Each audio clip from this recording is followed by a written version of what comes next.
വനിതാ കമ്പാർട്ട്മെന്റുകൾ ട്രെയിനിന്റെ മധ്യത്തിലേക്ക് മാറ്റണം എന്നാണ് ഹൈക്കോടതി നിർദ്ദേശിച്ചിരുന്നത്. ഇത് പലപ്പോഴും നടപ്പായില്ല. എന്നാൽ വനിതാ കമ്പാർട്ട്മെന്റുകൾ ഇല്ലാത്തപ്പോൾ ജനറൽ കമ്പാർട്ട്മെന്റുകൾ ട്രെയിനിന്റെ മധ്യഭാഗത്തേക്ക് മാറ്റണം എന്ന് യാത്രക്കാർ നിരന്തരം ആവശ്യപ്പെടുന്നുണ്ട്. ഇതും നടപ്പായില്ല.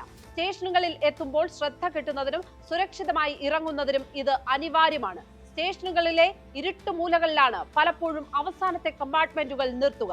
അതുകൊണ്ട് തന്നെ അക്രമികൾക്ക് വളരെ സഹായകരവുമാണ് ഈ സംവിധാനം. KSRTC ബസ്സിൽ സ്ത്രീകൾക്ക് നേരെ അതിക്രമമുണ്ടായാൽ ഇടപെടാനുള്ള ബാധ്യത കണ്ടക്ടർക്കും ഡ്രൈവർക്കുമുണ്ട്. യാത്രക്കാരി പരാതി നൽകിയില്ലെങ്കിൽ പോലും പ്രതിയെ അടുത്ത സ്റ്റേഷനിൽ എത്തിക്കേണ്ട ഉത്തരവാദിത്തമുണ്ട്. റെയിൽവേയുടെ കാര്യത്തിൽ ഇങ്ങനെ ആർക്കും ഉത്തരവാദിത്തമില്ല. ഓരോ കോച്ചിലും ഉത്തരവാദിത്തമുള്ള ഉദ്യോഗസ്ഥർ ഉണ്ടാകുന്ന കാലത്ത് മാത്രമേ ട്രെയിനുകളിലെ അതിക്രമം അവസാനിക്കുകയുള്ളൂ. ജീവനക്കാരുടെ എണ്ണം കുറവാണ് എന്ന ന്യായവുമായി സുരക്ഷയിൽ വിട്ടുവീഴ്ച ചെയ്യുന്നത് അംഗീകരിക്കാനാവില്ല. സാങ്കേതിക സംവിധാനങ്ങൾ വികസിച്ച ഇക്കാലത്ത് ഡിജിറ്റൽ മോണിറ്ററിംഗ് എങ്കിലും സാധ്യമാക്കണം. ഓരോ കമ്പാർട്ട്മെന്റുകളിലും CCTV സ്ഥാപിച്ചാൽ മാത്രം പോരാ, അവയെല്ലാം തത്സമയം പരിശോധിക്കപ്പെടുകയും വേണം. ട്രെയിനിൽ യാത്ര ചെയ്യുന്നവർ സ്വന്തം ജീവൻ പണയം വെച്ച് യാത്ര ചെയ്യേണ്ട സ്ഥിതി ഇനി ഉണ്ടാകാൻ പാടില്ല.